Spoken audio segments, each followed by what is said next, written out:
Itu pusingnya kita ketika nyari domir, pusingnya lagi mempelajari bahasa, pusingnya lagi ngafal, pusingnya lagi mempelajari ilmu-ilmu bahasa. Lebih besar pahalanya.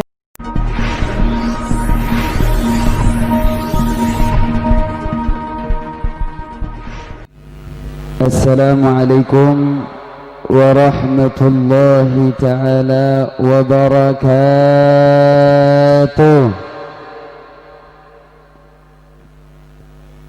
Alhamdulillahi rabbil alamin, wassalatu wassalamil atammanil akmalanil adwamanil mutalaziman على سيدنا وحبيبنا وشفيعنا ومولانا نبينا محمد وعلى آله الطاهرين وأصحابه الغر الميامين ومن تبعهم بإحسان إلى يوم الدين. وفي هذه المناسبة السعيدة لا أنسى أن أوصيكم جميعا ونفسي المذنبة بتقوى الله وبطاعة رسول الله صلى الله عليه وسلم، فنسأل الله تعالى أن يجعلنا جميعا من المتقين والحمد لله رب العالمين. Kepada yang sama kita muliakan pimpinan dari Pondok Pesantren Ma'had An-Nur, yaitu Kiai Haji Ahmad Sobri Lubis beserta istri Umi Tati beserta para asatidz, guru-guru dari Pondok Pesantren Ma'had An-Nur, begitu juga para wali santri dan santriawan santriwati yang hari ini diwisuda karena telah menyelesaikan hafalan mutunnya. Kita doakan semoga para dewan guru, para santri diberikan keberkahan oleh Allah Subhanahu wa ta'ala, disehatkan badannya, diberkahi kehidupannya, amin ya rabbal alamin. Dan sebelumnya kita bacakan suratul Fatihah kepada ayahanda dari Kiai Haji Ahmad Sobri Lubis, almarhum Haji Burhanuddin Lubis. Kita kirimkan suratul Fatihah, semoga Allah Subhanahu wa ta'ala mengampuni dosa-dosa beliau, diangkat derajatnya oleh Allah Subhanahu wa ta'ala, dan dikumpulkan bersama Nabi Muhammad sallallahu alaihi wasallam. Ala hadhihi niyyah kulli niyatin salihah ila hadratin Nabi Muhammadin sallallahu alaihi wasallam. Al-Fatihah. Alhamdulillah.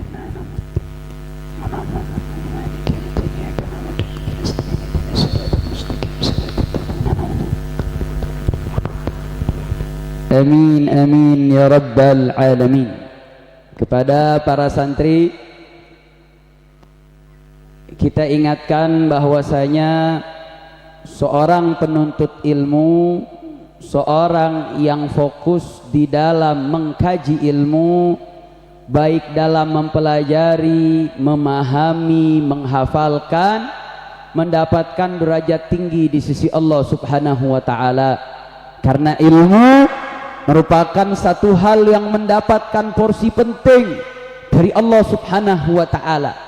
Kita akan sebutkan minimal 3 ayat di mana Allah Subhanahu wa ta'ala memposisikan orang yang mencari ilmu, orang yang menuntut ilmu, mendapatkan derajat tinggi di sisi Allah Subhanahu wa ta'ala. Bagaimana Allah Subhanahu wa ta'ala mengatakan, qul hal yastawil ladzina ya'lamuna wal ladzina la ya'lamun. Allah Subhanahu wa ta'ala katakan kepada Muhammad, katakan ya Muhammad, qul hal yastawil ladzina ya'lamuna wal ladzina la ya'lamun.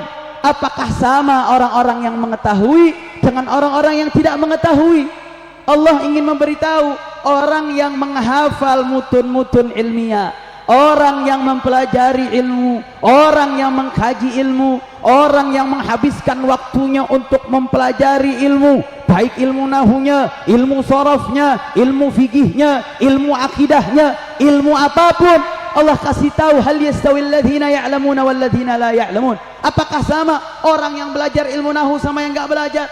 Apakah sama orang yang belajar ilmu sorof dengan yang nggak belajar ilmu sorof? Apakah sama orang yang mempelajari ilmu akidah dengan yang tidak mempelajari? Apakah sama orang yang mempelajari ilmu fikih dengan yang tidak mempelajari? Artinya apa saudara? Ini bukan soal untuk ditanya, tapi ini adalah soal untuk memberikan penekanan. Nggak bisa disamakan orang yang punya ilmu dengan yang nggak punya ilmu, orang yang belajar dengan yang tidak belajar. Artinya apa? Alhamdulillah, anak-anak kita tadi kita telah melihat bagaimana mereka melantunkan, membacakan daripada matan-matan yang mereka hafal dengan lantang, dengan lancar, dan itu merupakan satu hal istimewa yang mampu membanggakan orang-orang tuanya, membanggakan daripada guru-gurunya, bukan hanya saja bangga di dunia tapi akan mendapatkan kebanggaan di akhirat insya. Kenapa? Karena yang mengangkat derajatnya adalah Allah. Kalau Allah sudah mengangkat derajatnya, pasti derajatnya akan tinggi insya Allah. Itu yang pertama saudara. Artinya apa? Allah kasih tahu nggak sama derajat orang yang belajar, nggak sama dengan orang yang tidak belajar, nggak sama orang yang menghafal mutun dengan yang nggak menghafal. Artinya apa? Allah kasih nilai, Allah angkat derajat orang yang memiliki ilmu dan berbeda dengan orang yang tidak memiliki ilmu. Alhamdulillah. Kemudian saudara, kok bisa orang yang punya ilmu nggak setara derajatnya? Allah kasih tahu dalam ayat yang lain bahwasanya apa? Allah posisikan derajat orang berilmu itu derajatnya setelah derajat Allah dan para malaikat. Allah katakan apa? Syahidallahu annahu la ilaha illahu wal malaikatu wa ulul ilmi qaiman bil qist.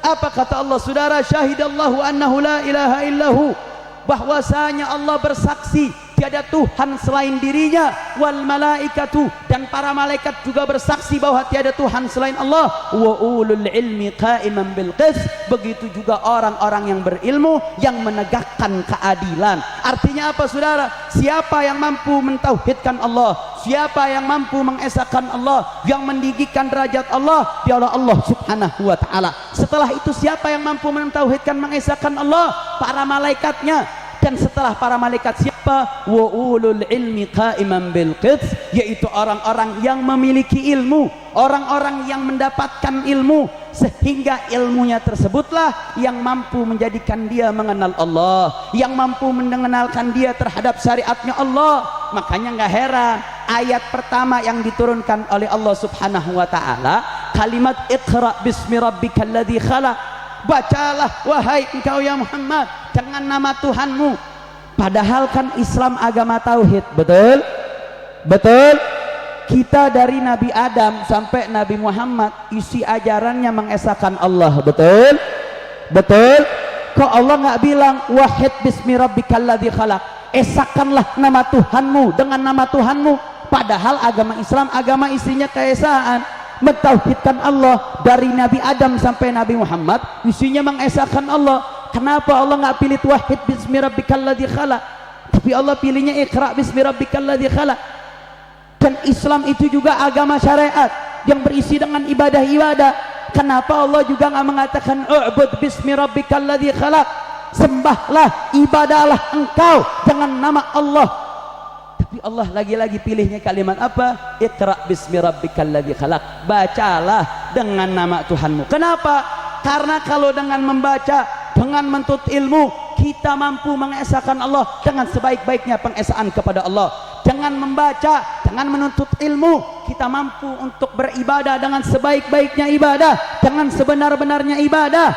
Karena dengan kunci membaca dan belajar menjadi kunci seseorang bisa mengenal ilmu dan mengenal Allah. Alhamdulillah. Makanya nggak sama orang yang punya ilmu dengan tidak punya ilmu. Bahkan Allah pertegas lagi, yarfa'illahu alladhina amanu minkum walladhina utul ilma darajat. Allah angkat derajat orang-orang beriman di antara kalian beberapa derajat. Bahkan di sana dikatakan bahwa derajat yang ada itu sampai 72.000 tahun antara satu derajat dengan derajat yang lainnya. Artinya apa saudara? Yang angkat derajatnya Allah, Allah yang meninggikan derajat seseorang. Kalau sudah Allah yang mengangkat derajatnya, siapapun, mau pejabat, mau orang paling kaya, sebesar apapun kekayaannya, tidak akan mampu merendahkan orang yang diangkat derajatnya oleh Allah Subhanahu wa ta'ala. Mau dia dari keluarga miskin ke, mau dia dari keluarga yang nggak punya asal usul yang jelas ke, mau dia dari kalangan apapun, kalau dia telah memiliki ilmu, dia akan diangkat oleh Allah Subhanahu wa ta'ala. Kalau Allah sudah angkat derajatnya, tidak ada satupun yang akan mampu merendahkan derajatnya. Alhamdulillah.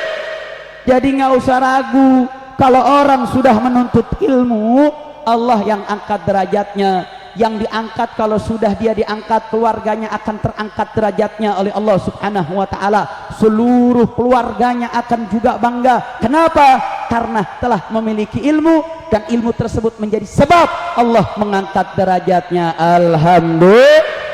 Berarti saya mau tanya, belajar ilmu itu bagus tidak? Jawab yang kompak, belajar ilmu bagus tidak? Bagus tidak? Yang muliakan ilmu adalah Allah. Sehingga siapapun yang memiliki ilmu, siapapun yang belajar ilmu, siapapun yang menghabiskan hidupnya untuk ilmu, niscaya dia akan mulia dan dimuliakan oleh Allah Subhanahu wa ta'ala. Makanya ada yang mengatakan apa, saudara?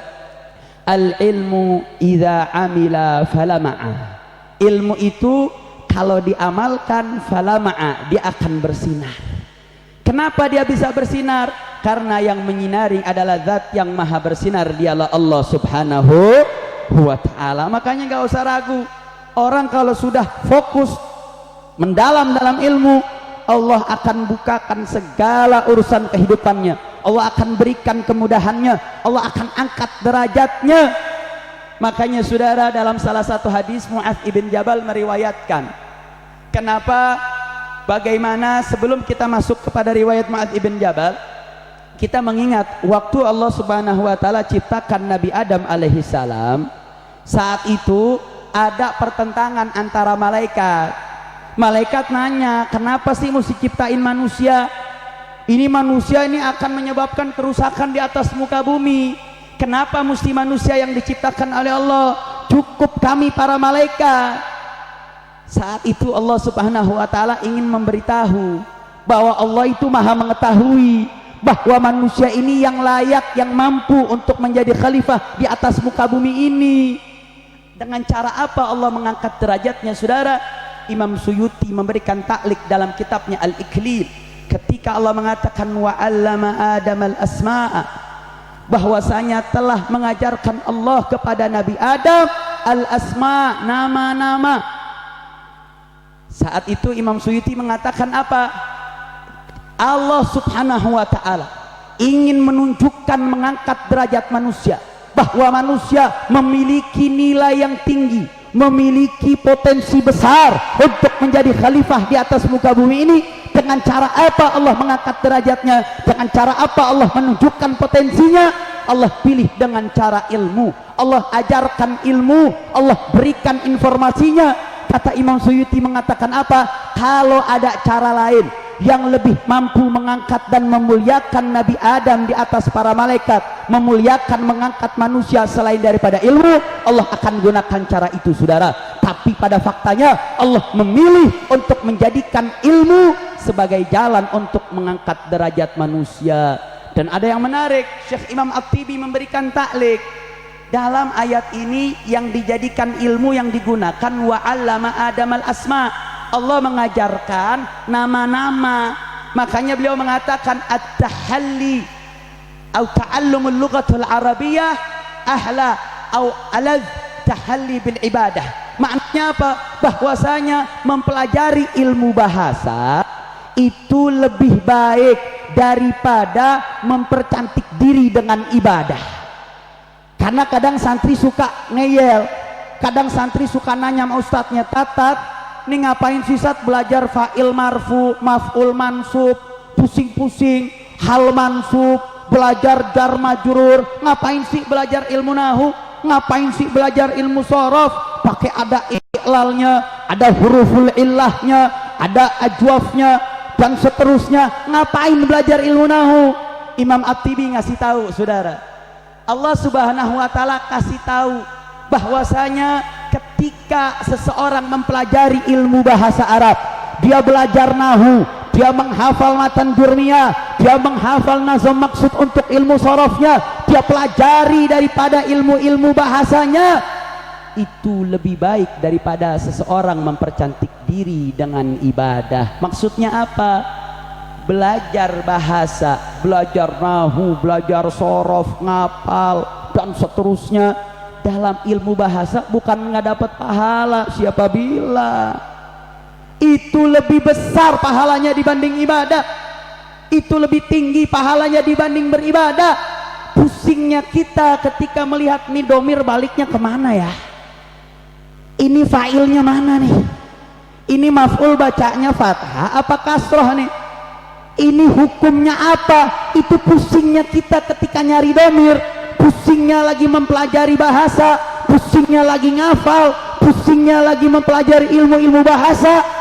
Lebih besar pahalanya dibanding seseorang yang memperindah dirinya dengan ibadah.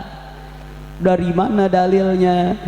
Riwayat Mu'adz ibn Jabal tatkala Nabi SAW mengatakan, ta'allamul ilma, belajarlah kalian ilmu, fa inna ta'allumahu lillahi khasyah, karena dengan mempelajari ilmu akan menumbuhkan rasa takut kepada Allah, wa talabahu ibadah, dan mencari ilmu itu, ilmu apapun, ilmu yang menunjang untuk kita mengenal Allah. Makanya ulama membagi ilmu menjadi dua, ada ilmu li dzatih, ada ilmu li ghairih. Apa itu ilmu li dzatih? Ilmu yang kita pelajari ketika mempelajari masailnya, permasalahannya, kita memang mempelajari masalah tersebut. Ilmu-ilmu apa? Seperti ilmu akidah, seperti ilmu fikih. Nah, ini ilmu maksudun lidzatih.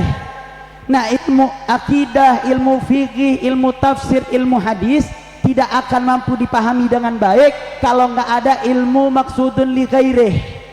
Ilmu yang dikenal dengan ilmu alat seperti nahu, sorof, balaghah, mantik, usul fiqih, mustalahul hadis. Ini ilmu-ilmu alat. Kita tidak akan paham ilmu akidah, tidak akan paham ilmu tafsir, tidak akan paham ilmu hadis kalau tidak kita menguasai ilmu nahu, kalau kita tidak menguasai ilmu sorof, kalau kita tidak menguasai ilmu usul fiqih, kalau kita tidak menguasai mustalahul hadis. Makanya ada satu ulama namanya Al-Jami, dia selama 40 tahun membuat fatwa, hanya mengambil sumber fatwanya dari Imam Sibawayh, kitab ilmu nahu. 40 tahun berfatwa, cuman sumbernya daripada ilmu nahu. Makanya Imam Qarafi atau Imam Syatibi dalam kitabnya Al-Muwafaqat, Syurutul Mujtahid, dia memiliki kemampuan untuk memiliki ilmu bahasa, untuk mengambil istinbatul ahkam lewat Al-Quran dan As-Sunnah, sebagaimana dulu para sahabat memiliki alatnya. Saudara, tadi kita sudah sampai mana? Lupa kan? Sampai mana? Ada yang ingat? Ada yang ingat? Imam Sibawayh. Jadi salah satu ulama bernama Al-Jami, dia memberikan fatwa, sumbernya menjadikan kitab Alkitab Sibawayh. Alkitab Sibawayh ini kitab nahu. Kenapa dinamakan Alkitab? Karena kitab Sibawayh ini punya manhaj seperti Al-Quran.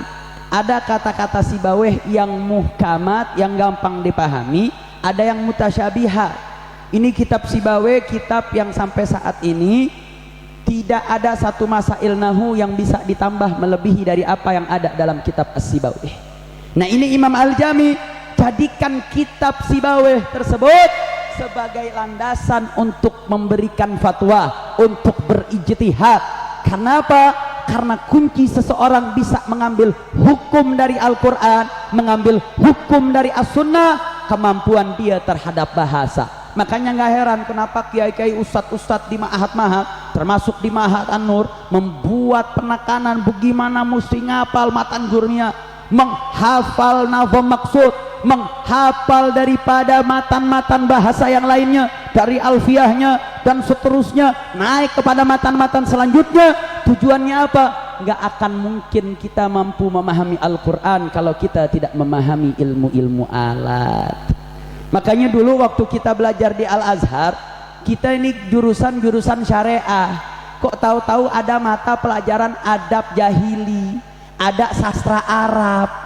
Nih mikir-mikir kok jadi belajar sastra, nih belajar fikih ngapain jadi pujangga nih, belajarnya syair jahili, pujian kepada raja fulan, pujian kepada fulan.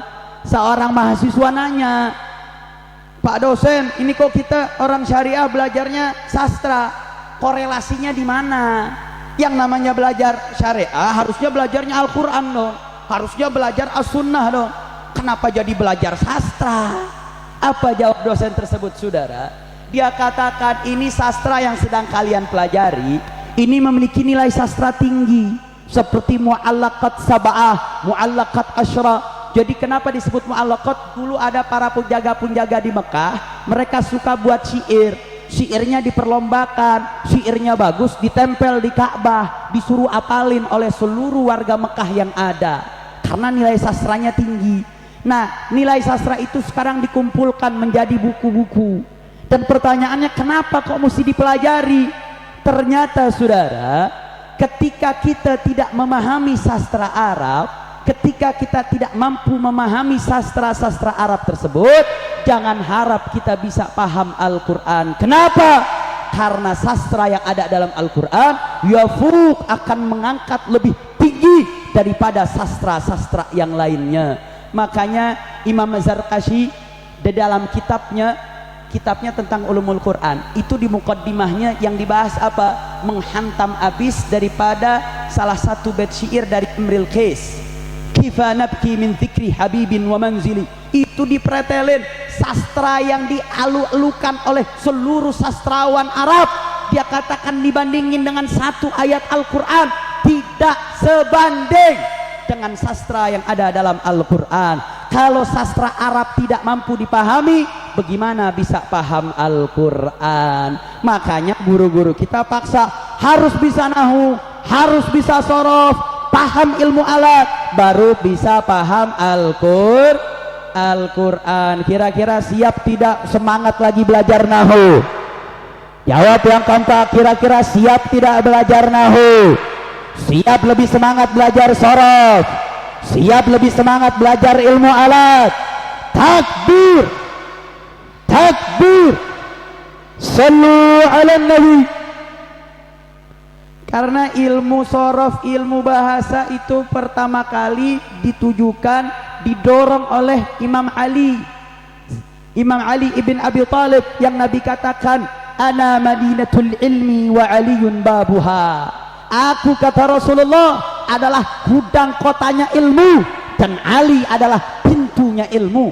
Dan saat itu Sayyidina Ali dapat laporan daripada muridnya Abul Aswad Ad-Du'ali, yang saat itu datang kepada Sayyidina Ali mengatakan ada orang-orang ketika mulai menyebarnya Islam ke beberapa daerah, mulai rusak bahasa saat itu, saudara, sehingga Abul Aswad menyatakan, melaporkan kepada Sayyidina Ali untuk bagaimana menyikapi kondisi tersebut, sehingga Sayyidina Ali memerintahkan Abul Aswad Ad-Du'ali untuk menyusun dasar-dasar ilmu bahasa Arab. Artinya belajar nahu bukan sekedar cari pusing, tapi belajar nahu tujuannya untuk memahami Al-Quran.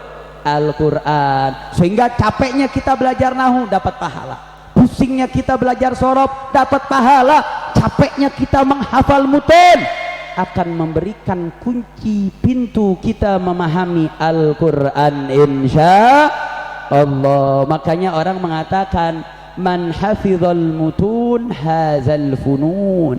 Barang siapa yang menghafal mutun-mutun, matan-matan ilmiah, hazal funun, niscaya dia akan memperoleh daripada berbagai jenis ilmu. Karena ulama ketika nyusun Mukhtasar Aqaidul Imam, Nazam Aqidatul Awam, Nazam Maqsud, Matan Jurmiyah, dia kumpulin dasar-dasar, fondasinya, dia kumpulin usulnya.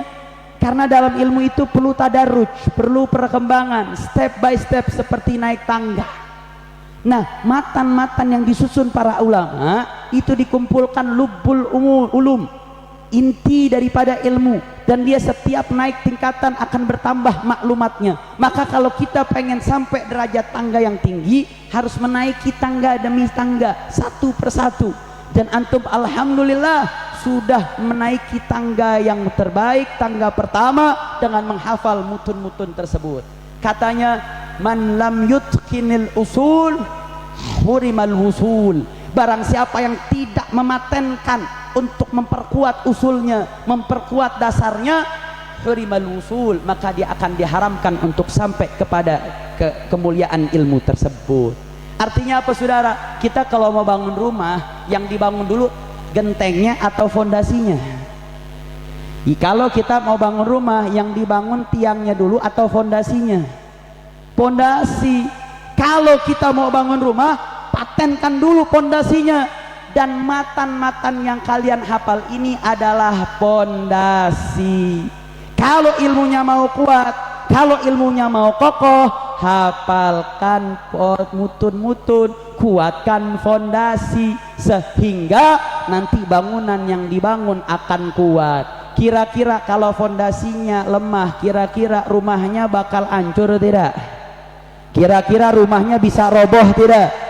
Bisa. Jangankan mau bangun 10 lantai, bangun 1 lantai juga bisa ambruk. Betul? Betul? Makanya kalau fondasinya kuat, mau bangun 1 lantai, 2 lantai, 3 lantai, mau buat apartemen, mau buat hotel, akan mampu. Kenapa? Karena fondasinya kuat. Maka saya mau tanya, kira-kira mau lebih semangat hafalan mutun? Siap lebih semangat menghafal matan-matan ilmiah? Takbir! Takbir. Maka kita bacakan suratul Fatihah. Kita niatkan semoga ini santri-santri Ma'had An-Nur dengan seluruh asatidnya, semoga santri-santri Ma'had An-Nur dijadikan daripada para ulama-ulamanya Allah, calon-calon penerus bangsa yang menjadi sebab keberkahan negeri kita di Indonesia. Amin ya rabbal alamin. Dan kita niatkan untuk Fatihah ini juga menjadikan Ma'had An-Nur menjadi ma'had mubarakah, ma'had nafi'ah, ma'had yang berikan manfaat untuk umat. Ala hadhihi niyah wa kulli niyatun salihah wa ila hadratin Nabi Muhammadin sallallahu alaihi wasallam. Al-Fatihah.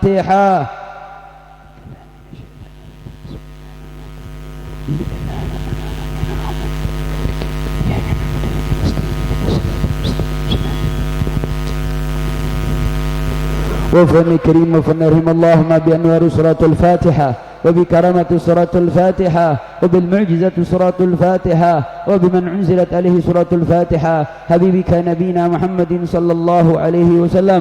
اللهم تقبل دعاءنا ولا تخيب رجاءنا واختم لنا بصالحة أعمالنا. اللهم اجعل أولادنا من العاملين، من العلماء العاملين، من العلماء العاملين، من العلماء العاملين المجاهدين في سبيل رب العالمين بجاه سيد المرسلين نبينا محمد صلى الله عليه وسلم.